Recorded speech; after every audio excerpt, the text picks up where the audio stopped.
In this video, I will show you how to directly access the input registers. And I will also complete the dice project. The project is based on the last video, so if you haven't watched it, please check it out. I will keep the 7-segment display connected to my Arduino, and I will also connect this button here. I will connect the button to ground and to pin 13. Now, I would like to test if my button works. Pin 13 needs to be an input. Pin mode, pin 13, input. But I would like to have pull-ups. Then I will start a serial connection.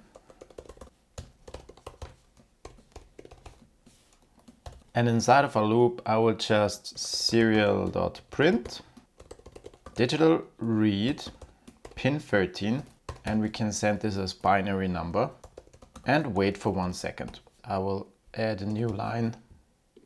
So we get the number 1 because the pull-up is enabled and the signal is high.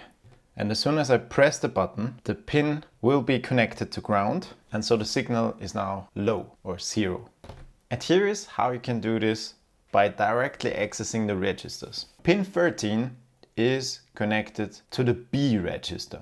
So instead of pin mode 13 input pull-up, we can directly manipulate the data direction register B. This will be a binary number and it will look like this. So this right here is our pin 13. Everything that is 0 is an input and everything that is 1 is an output. In the last video, we already used the port B register, and we will also use it right now because I need to turn on pin 13, which makes absolutely no sense because it's an input, right? But if you turn on the port register for an input, it enables the pull-up. So let's see if this still works exactly as before. I still get my 1 and I get the 0 when I press the button. Perfect. Now there is one problem, and that is we are directly accessing the register and we enable pin 13, but we disable everything else. There is a way to only manipulate 1 bit. It works like this. If we want to turn off a specific bit, but we don't want to change the other bits, they should stay exactly as they are right now. If we do it like this, everything will be 1 except for the 1 bit. And that's not what I want. If they have the value 0, they should keep the value 0. And if they have the value 1, they should keep the value 1. And we can do this by using a mask, data direction register B, and our mask. So this is a bitwise AND operation. Every single bit will be compared. So the bit that is already inside of the data direction register B will be compared to 1. And then if it is 1 and 1, it will stay 1. But if it is 0 and 1, it will stay 0. And then we come to our 0. We need both to be 1 in order to get 1. If it is 1 and 0, it will be 0. And if it is 0 and 0, it will be also 0. So that's the nice thing. We won't change anything with a mask bit of 1, but we will set to 0 everything that has a mask bit of 0. And we can do the same thing for turning on channels. In this case, we want to turn on only 1 bit and we do not want to change all the other bits. So what we can do here is port B or our mask. And now the mask is exactly inverted. So everything that is 0 will stay exactly as it is.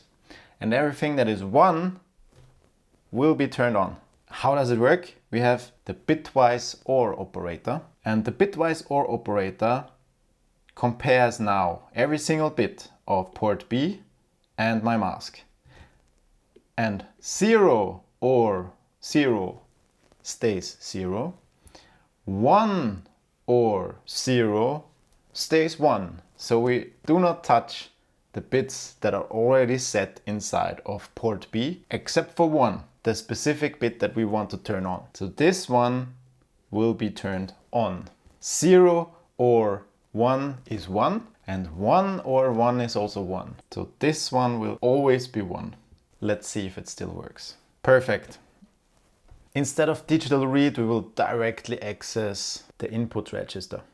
Port input register B, and we will read it out in binary format. So right now we get the whole register. You see the register is right now 1 0 1 1 1 1. And if I press the button, it will change because now pin 13 is 0. I would like to get a random number as soon as I push this button. So I will remove this, and we need something like if button pressed. And how can we find out if the button is pressed? We can find it out with the port input register B. The challenge now is this is not a single bit. This is not true or false. This is the whole register, so all 8 bits.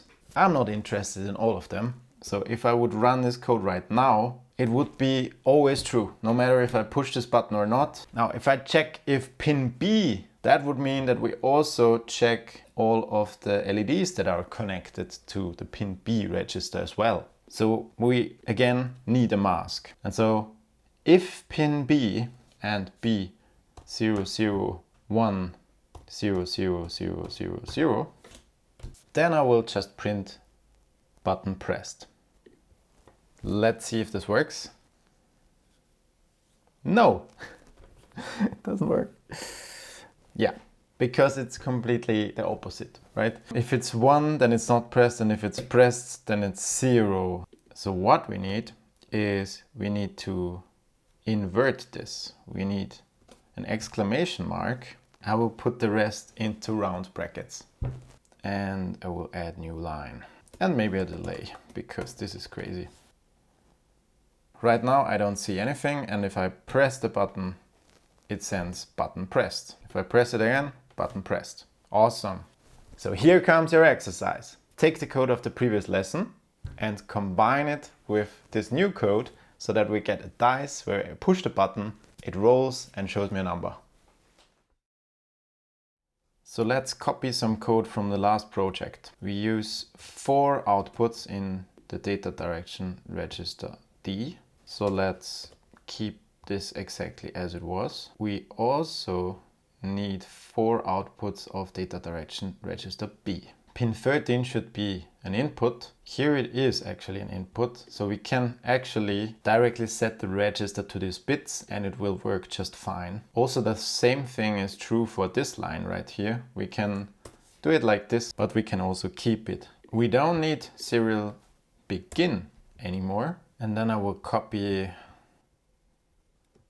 the switch case. If we press the button, then we need to generate a random number and show the number on the display. So the second part is exactly what we have here.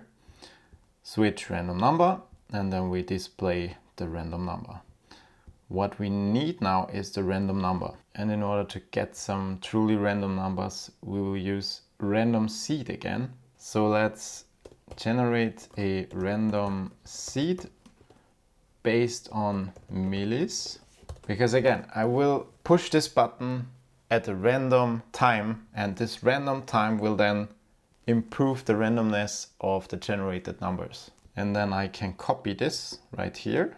This is my random number. So let's check it again. We set our data direction registers, some outputs, some inputs. Then I will enable my pull up for the button, and then inside of loop, if the button is pressed, change the random seed. I don't need to change this every time, but I will do it anyway. And then we draw a random number based on this random number, which should be the same name, because otherwise it won't work. We will display it on the display. As long as I press the button, it will continuously generate new numbers, and this will also help to improve the randomness, because then it is also dependent on how long I press the button, not just on when I press the button. Let's upload this.